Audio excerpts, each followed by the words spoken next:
खुदा के घर में जाओ, दुआ करवाओ, प्रेयर करो और अपनी गवाही को लो। बस यही सब कुछ है। और ये दुनिया का एक बहुत बड़ा झूठ है, ये पूरा सच नहीं है। खुदा जब आपको चर्च में भेजता है तो वो इस नियत और सोच से भेजता है ताकि जिस जगह पर मैं तुझे भेज रहा हूं तू सदा वहां पर बना और खड़ा रहना। मैं तुझे दूं या ना दूं, मैं तेरा खुदा हूं। मैं तेरी सुनूं या ना सुनूं, मैं तेरा खुदा हूं। इसका मतलब है कि अगर वो आपसे ये बात कर रहा है तो आप उसके रूम में प्रकट हो चुके हो। अब जब तुम उसमें बने और खड़े रहते हो, आप एक माह चर्च आते हो, 2 आते हो, साल आते हो, 2 साल आते हो, आपको टेस्टिमनी नहीं मिलती।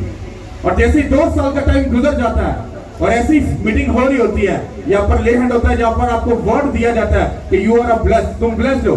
और जैसे ही वो घर जाता है वो अपनी ब्लेसिंग को रिसीव करता है। कितना को समझ आ रही है? वो 2 साल आपको वेट करवाने का मतलब क्या था? क्योंकि खुदा आपको उस किंगडम की, अपने घर की, अपने कामों की, अपनी वर्शिप की, अपनी बंदगी की वो आदत डालना चाहता था कि तेरे पास तेरी ब्लेसिंग हो या ना हो, मैं तेरी सुनूं या ना सुनूं, पर मेरे घर के साथ तू हमेशा वफादार रहना। और अगर तुम वफादार रहेगा, तुझे कभी भी तुझे अपने कॉन्सेंट्रेट, अपनी तवज्जो को अपनी गवाही की तरफ नहीं बल्कि मेरे घर और मेरे कामों की तरफ तवज्जो रहना है। क्योंकि मैंने अपने पाक कलाम में पहले से लिख दिया, हाँ, कि खुदावंद में जो मसरूर रहते हैं उनके दिल की मुरादों को खुदा क्या करता है? पूरा करता है। ऐसा नहीं लिखा कि वो उनकी मुरादों को पूरा करता है और फिर उसके बाद वो खुदा के घर के साथ मसरूर रहते हैं। ये उलट हो जाएगा खुदा के कलाम। और आज की दुनिया, शैतान ने हर चीज को उल्टा कर दिया है। लोग पहले टेस्टिमनी मांगते हैं, फिर चर्च के साथ जुड़ना चाहते हैं, पहले पास्टर चेक करते हैं, फिर खुदा के साथ जुड़ना चाहते हैं। सब सिस्टम को शैतान ने उल्टा कर दिया, सब सिस्टम को। जबकि खुदा तुम्हें ठहराता है, तुम्हें खड़ा करता है, तुम्हें सिखाता है, तुम्हें अपने कलाम की, हाँ, अपनी तुम्हें नॉलेज देता है कि मैं कौन सा खुदा हूं। जब तुम्हें उसकी समझ आ जाती है उसके बाद वो तुम्हारी गवाहियों को रिलीज करता है। हालेलुया। आज मैं आपको जो वर्ड दे रहा हूं, ये उधर की जर्नी से पहले जाने के लिए आपके दिमाग में ये बात होनी चाहिए। दुनिया में ऐसा कोई भी काम या कोई भी ऐसी खुशी या चीज नहीं है जो आपके खुदा से भरकर है। अगर ये मैं आपको इस दिमाग में आपको लिख कर दे रहा हूं, संडे वाले दिन अगर आप किसी भी जगह पर जा रहे हो या आपका कोई भी काम निकल आया, मेरा आपको ये चैलेंज है, वो खुदा की तरफ से नहीं है, वो शैतान की तरफ से। बेशक तुम्हारी मम्मी का फोन क्यों ना है, बेशक तुम्हारे बॉस का फोन क्यों ना है, कुछ भी क्यों ना हो जाए, वो जो तुम्हें साइड पर लेकर जा रहा है वो शैतान है, वो खुदा नहीं है। क्योंकि उसने अपने पाक कलाम में कहा, उसने कहा सब्बत का दिन किसका है? किसका? जो चीज खुदा की है वो खुदा अपने कलाम के खिलाफ कैसे जा सकता है? नहीं नहीं नहीं, नहीं, कोई बात नहीं, मुझे तेरे बच्चों का एहसास है, हाँ, तुझे उधर से अगर 4 पैसे मिल रहे हैं तो चर्च तू अगली बार चला जाए, अभी तू छोड़ और अभी तू उस काम पे चला जा। तुमको अंदाजा ही नहीं, तुम्हारे खुदा ने अपने पाक कलाम में पहले से लिख दिया, वो जहां नहीं बोता वो वहां से काटने की कुदरत रखता है। कहता जो चीजें तुम मेरे लिए खोगे वही चीजें तुम मेरे लिए खोगे नहीं बल्कि पाओगे। इसका मतलब क्या है कि जब तुम खुदा के लिए अपने 50,000 को, 10,000 को या 2,000 की दिहाड़ी को अगर तुम रिजेक्ट कर रहे हो, मैं आपको दावा करता हूं मंडे को आपको उससे डबल पैसे मिलने वाले। अगर आपका रिश्तेदार को कॉल करके बुलाना है, मैं आपको जेन्युइन बात बोल रहा हूं, वो रिश्तेदार शैतान उसमें घुस चुका है और इनडायरेक्टली वो जाकर वो आपको कॉल करके बुला रहा है ताकि आज की जो टेस्टिमनी है वो छीन ना सके, वो छीन ले आपसे। हालेलुया। पतरस ने क्या कहा जीसस क्राइस्ट को? कहता खुदावन नहीं तेरा, कहता एक इंच पॉसिबल है, कहता तेरे ते उंगली चौकना नहीं है, तेरे ते हाथ चौकना। तो खुदावन यीशु मसीह ने कहा, ओए शैतान दूर हो मुझसे, क्योंकि तू मेरे लिए ठोकर का बायदा, क्योंकि तू खुदा के कलाम की तरफ तवज्जो नहीं कर रहा बल्कि इंसान की बातों की तवज्जो कर रहा। कितना का मेरी बात समझ आ रही है? जो बात मैं आपको बताना चाह रहा हूं कि आपका खुदा के साथ, खुदा के घर के साथ रिलेशन होना इतना जरूरी है। अगर आपके घर में राशन नहीं तो उसकी प्रॉब्लम पता क्या है? खुदा नहीं है। समझो, बाइबल को जाकर बारीकी के साथ, समझ के साथ जाकर पढ़ो। आपके एक नवाले का जिम्मा भी खुदा ने अपने हाथ में रखा हुआ। एक नवाला, आपका एक कदम ऐसे चलना भी वो खुदावन के प्लान के मुताबिक है। अगर आपको समझ आ जाएगा। आपको पता है चर्च के साथ सीरियस होना आपके लिए कितना जरूरी है, क्योंकि शैतान इन बातों को जानता है कि कौन सी जिंदा चर्च है। जिंदा चर्च समझते हो? जिंदा जगह पर जाओगे, कब्रिस्तान में अगर कुछ लेने जाओगे तो आपको कुछ मिलेगा? क्यों नहीं मिलेगा? अरे भाई साहब वहां तो सब मुर्दे पड़े, तो वहां से क्या मिल रहा है? तो अगर तुम चर्च में आओगे तो वहां कुछ मिलेगा या नहीं मिलेगा? हाँ, यही बात है। हम अपनी जिंदगी उस तरीके से लेकर चल रहे हैं और उनसे मांग रहे हैं जो खुद मुर्दा है। पर हमारा खुदा वो खुदा है जो जिंदा खुदा है। Hallelujah, hallelujah, hallelujah. Church best जगह या तुम्हारा स्कूल या तुम्हारा जो बिजनेस है वो बेस्ट है? बताओ, दोनों में से कौन सा बेस्ट है? हाँ, पर तुम लोग झूठ बोल रहे हो। ये तो तुमने अभी की स्टेटमेंट दी है। जो चर्च के बाद की स्टेटमेंट है वो बताओ। ये जगह तुम्हें सब चीजें प्रोवाइड कर सकती है या तुम्हारा बिजनेस या जॉब या सब चीजें? क्या कौन सी चीज तुम्हें प्रोवाइड करेगी? हाँ, तो फिर संडे को या जिस दिन खुदावंत का टाइम है उस दिन तुम उसकी प्रेजेंस में मौजूद फिर क्यों नहीं होते? भाई मेरा सवाल है, बताओ। तुम ही लोग फैसला कर रहे हो ना कि चर्च सब कुछ दे सकता है।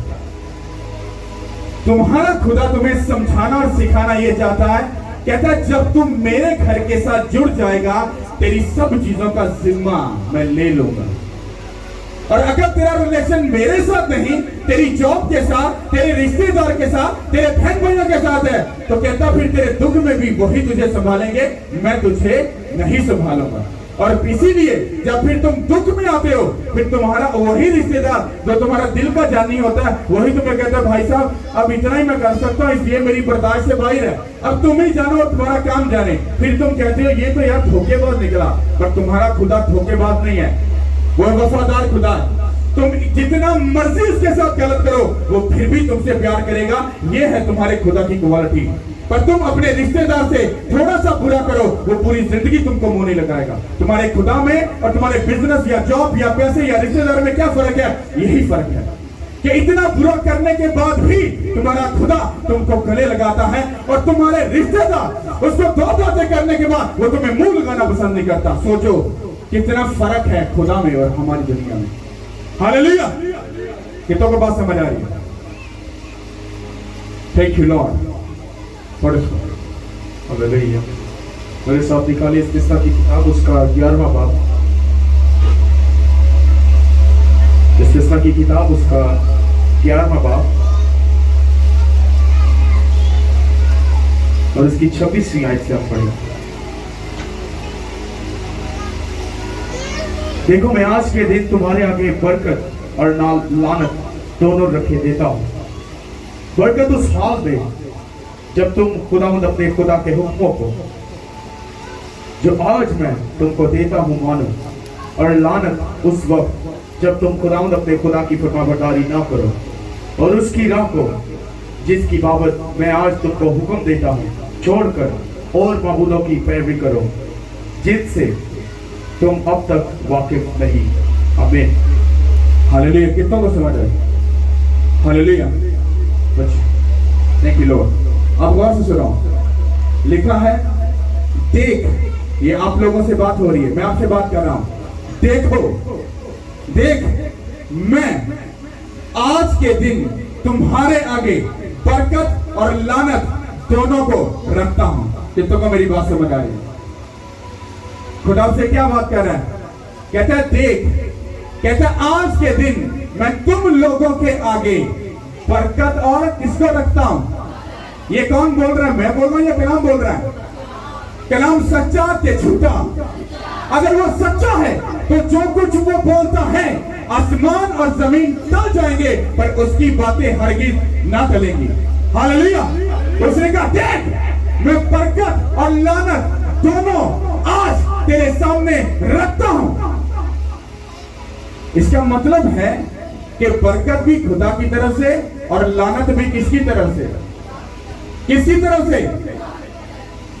इसका मतलब है बरकत किस चीजों को करने से हमें मिलती है और लानत हमें किन चीजों को करने से वो मिलती है। ये दो बातें आपको समझनी, अगर आप समझ गए आपकी लाइफ कभी सेम नहीं रहेगी। हालेलुया। मैं पढ़ता हूं, ओके। और लिखा है बरकत उस हाल में जब तुम खुदावन अपने खुदा के हुक्मों को जो आज मैं तुमको देता हूं मानो। कहता बरकत उस सूरत में, कहता जो हुक्म आज मैं तुम्हें देता हूं तुम उनको मानो। और आगे लिखा है और लानत उस वक्त, लानत उस वक्त जब तुम खुदावन अपने खुदा की ना फरमाबरदारी ना करो और उसी की और उस राह को जिसकी बाबत मैं आज तुम्हें हुक्म देता हूं छोड़कर और मुद्दों की पैरवी करो जिससे तुम अब तक वाकिफ नहीं हो।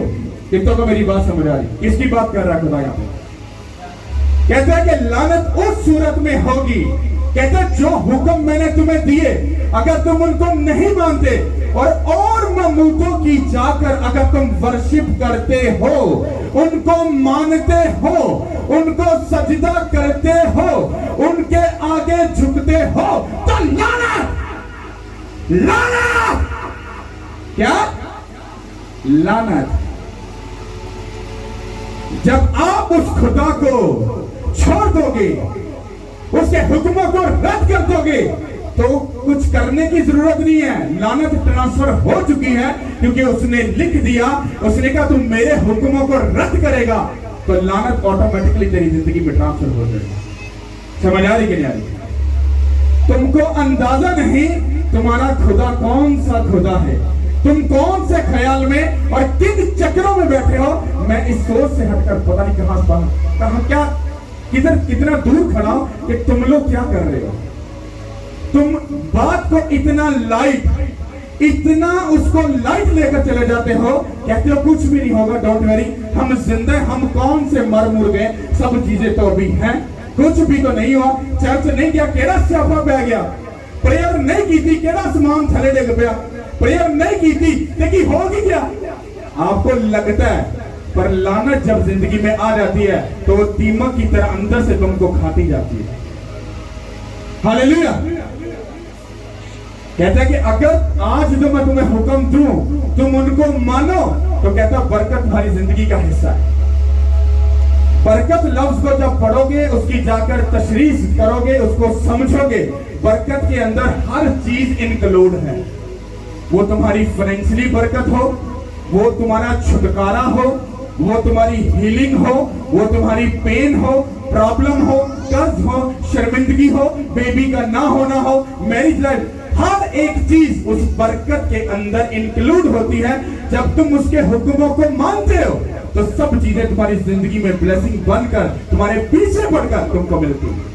पर जब तुम खुदा के हुक्म को छोड़ देते हो, उसको धुतकार देते हो, तो वो चुप करके चला जाता है और लानत जिंदगी में ट्रांसफर हो जाती है और खुदा को वहां पर काम करने की जरूरत नहीं है, शैतान खुद काम कर लेता है।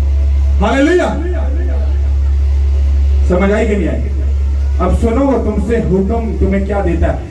इस बात को आगे से पीछे जाकर जब तुम पूरा पढ़ोगे तो जो बात मैं तुम्हें बता रहा हूं तुम्हें सब समझ आएगी, क्योंकि मैं पूरा बात नहीं पढ़ सकता क्योंकि बात बहुत लंबी चली जाएगी। हालेलुया। तो आपको टू द पॉइंट उस बात को समझना है। इसका उसका 12वां बात, इसको गौर से समझो और उसकी 4थी आयत से। पर खुदावंद अपने खुदा से ऐसा ना करना, बल्कि जिस जगह को खुदावंद तुम्हारा खुदा तुम्हारे सब कबीलों में से चुन ले ताकि वहां अपना नाम कायम करे, तुम उसके उसी मस्कन के तालिब होकर वहां जाया करना और वही तुम अपनी सौख्तरी कुर्बानियों और जिमों और दायकियों और उठाने की कुर्बानियों और अपनी मत्तों की चीजों और अपनी रजा की कुर्बानियों और गाय बैलों और भेड़ बकरियों के बैलोटों को गुजराना और वही खुदावंद अपने खुदा के हजूर खाना और अपने घरानों समेत अपने हाथ की कमाई की खुशी भी करना, जिसमें खुदावंद तेरे खुदा ने तुझको बरकत बख्शी हो। आमीन। सब बोलो आमीन। अब इस पूरी बात को अगर तुम लोगों ने समझना है तो तुमको घर जाकर इसके अगले पिछले बात को खुद पढ़ना है। जब तुम पढ़ोगे तो तुमको अच्छे से समझ आ जाएगी मैं तुमसे क्या बात कर रहा हूं। जब मैंने आपको पहले बताने का आज के दिन मैं तेरे आगे बरकत और लानत दोनों को रखता हूं। हाँ, तो उसने कहा कि अगर तू मेरे हुक्मों को माने तो तू क्या पाएगा? बरकत पाएगा। अगर तू मेरे हुक्मों को छोड़ दे, हाँ, तो तेरी जिंदगी में लानत ट्रांसफर हो जाएगी। अब वो हुक्म तुम्हें क्या देता है? हमारी क्रिश्चियनिटी ने, हमारे क्रिश्चियन लोगों ने, उसने इस हुक्म की धज्जियां पकड़कर उड़ा दी है।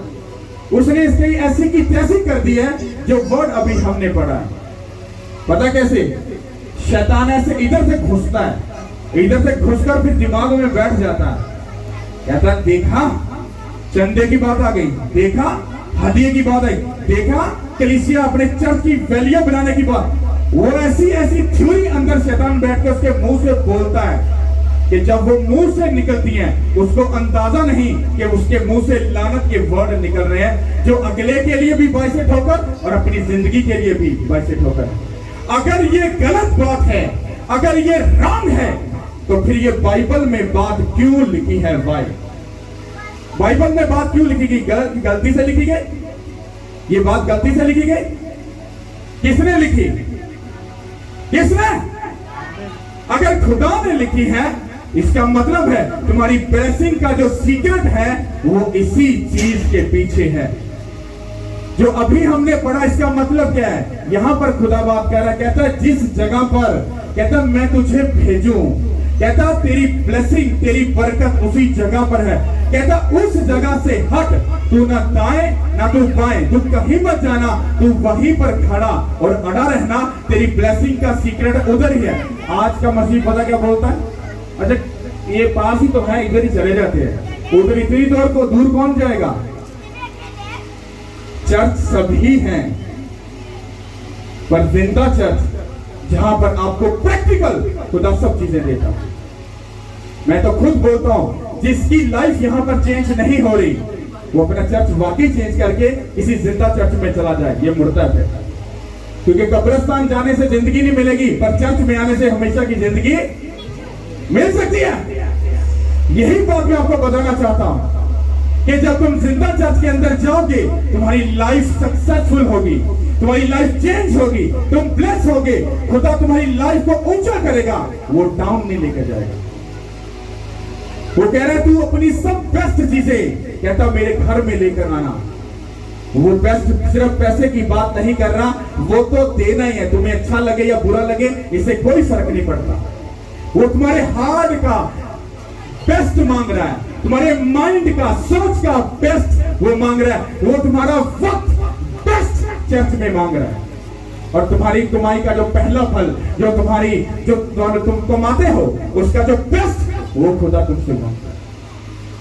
और तुम्हें लगता है खुदा पता नहीं, खुदावन के पास कुछ है नहीं है जो वो हमसे सब कुछ डिमांडें कर रहा है और पादरियों के मुंह में बात डाल रहा है। तुम्हारी बरकत, उसने कहा जो हुक्म, ये हुक्म है उसका, उसने कहा जिस जगह पर मैं तुझे भेजूं तो उसी पर जाना और वहीं पर तेरी बरकत का सीक्रेट है। हालेलुया। जब साउल शमूएल को मिलने गया, जब उसका गधा गुम गया साउल का, उसके बाप ने कहा जा और जाकर गधा ढूंढ कर ला। तो जब उनको नहीं मिला, थक गए, तो उसके नौकर ने कहा यहां पर एक नबी रहता है, वो खुदा का दास है, हाँ तो हम उसके पास चलते हैं, वो कोई वर्ड अगर बोलता या कहता है तो वो बात पूरी हो जाती है, तो हम उसके पास चले। तो साउल समझदार था, साउल पता कहता हम उसके पास क्या मुंह लेकर जाएं, क्या खाली हाथ जाएं? क्योंकि बाइबल के मुताबिक जब भी खुदा के सामने जाओ कुछ बेस्ट लेकर जाओ, खाली हाथ, नठल्ले हाथ कभी मत जाना। ये बाइबल का बहुत बड़ा एक सीक्रेट है। ये कम लोग इसको पकड़ना चाहते हैं, क्योंकि इसमें आपको देना पड़ता है। और साउल के नौकर ने कहा, उसने कहा मालिक डोंट वरी, परेशान ना हो, मेरे पास थोड़ी सी चांदी कुछ ऐसी चीजें हैं। अच्छा उसने कहा है तेरे पास? उसने कहा ओके फिर चलते हैं। जैसे वो गए वो प्रॉफिट से मिले, सुनो, गया वो गधा ढूंढने, साउल गधा ढूंढने, और जब उसने अपने अपने अपने जेब में हाथ डाला, उस चांदी को निकालकर उसको गिफ्ट किया, उसको दिया, तो बाइबल कहती है उसने उसको कहा, खुदा ने जरूर ने उसको कहा, कहता है यही है, इसको बादशाह बना दे बनी इस्राइल का, चल जा। गया गधा ढूंढने, और जब उसने बेच दिया और बदले में क्या मिला? बादशाह की सीट मिली यीशु के नाम के वसीला से। आपको अंदाजा नहीं, आते आप अपनी ब्लेसिंग को लेने, लेकिन जिस दिन आप इस कलाम के वादों को पूरा करना शुरू कर दोगे, मैंने बोला किंग की सीट क्या है? अरे वो तुम्हें मुल्कों का वो बादशाह बना सकता है। मेरे बच्चे, मेरे बेटे और बेटियां, मैंने बोला ऊंचे किए जा सकते हैं यीशु के नाम के वसीला से। Hallelujah, hallelujah. साउल ने क्या किया? दिया। और शमूएल क्या बोलता है? कहता सुन साउल, मैं तुझे मसा करूंगा, तू बनी इस्राएल का बादशाह बनेगा। उसने कहा है? उसने कहा मैं तो गधा ढूंढने गया था, तो बदले में बादशाही मिल गई। तुम जब जिंदा चर्च में आ जाते हो, तुम आते किसी और सेंस से हो, लेकिन यहां से तुम अपनी हमेशा की जिंदगी को लेकर चाहते हो। Hallelujah, hallelujah, hallelujah. अगर तुम अपनी लाइफ में झांक कर देखो, तुम्हें अपनी लाइफ खुद को एक खाली खाली सी लाइफ लगेगी। खाली लाइफ समझते हो? पॉकेट में भी कुछ नहीं है, भूख भी लगी है, कपड़े इधर से भी फटे हैं, इधर से भी फटे हैं, जिंदगी पे हाल है, हाँ, और बड़े ढीले से मुंह होकर खुदा के घर में आकर बैठ गए। खुदा कुछ भी नहीं है, कुछ समझ नहीं आ रहा। अगर तू कर्म की नजर करे तो खुदा सब कुछ तुझे दे दूंगा। और खुदा उसके लिए क्या करता है? रास्तों को खोलता है। और अगर वो जिंदा चर्च है तो खुदा उसके वसीला से उसकी लाइफ को क्या करेगा? रिस्टोर करेगा, उसको ब्लेस करेगा, उसको ऊंचा करेगा, और उसकी शर्मिंदगी उसकी लाइफ से सदा के लिए जाती रहेगी। हालेलुया। ये बात मैं आपको आपके तरीके से समझा दूं। यहां पर बात हो रही, उसने कहा आज के दिन मैं तुम्हें कुछ चीजें बताता हूं। उसने कहा कि मैं तुम्हें बरकत और लानत दोनों चीजों को तुम्हारे सामने रखता हूं। बरकत तुम्हें उस सेंस में मिलेगी जब तुम मेरे हुक्मों को मानोगे और उस जगह पर जाओगे और अपने अच्छे हदिये, सब चीजें बेस्ट, लाइफ, दिल, हार्ट, सब चीजें बेस्ट, कहता तुम उस जगह पर लेकर जाओ, मैं तुम्हें बरकतों से भर दूंगा। कहता लानत उस सूरत में जब तुम मेरे ही कलाम के उस वादों को, हाँ, तुम तुच्छ जानो, उनको हकीर जानो और उनको कमर के पीछे फेंक दो, तो कहता लानत उस सूरत। अब तुम लोग डिसाइड करो कि तुमको क्या करना है। Hallelujah, hallelujah. समझ आ रही कि नहीं आ रही? तुम्हारे खुदा से बढ़कर इस दुनिया में तुम्हारे लिए कोई चीज नहीं है। अगर वो है तो वो शैतान है जो तुम्हें खुदा से दूर कर रहा है। समझ आई कि नहीं आई?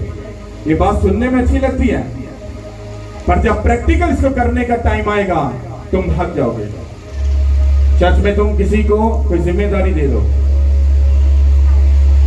खुदा की जिम्मेदारी ज्यादा खास है या घर फैमिली की जिम्मेदारी? चलो ये बताओ, ऊंचा बोल के बताओ।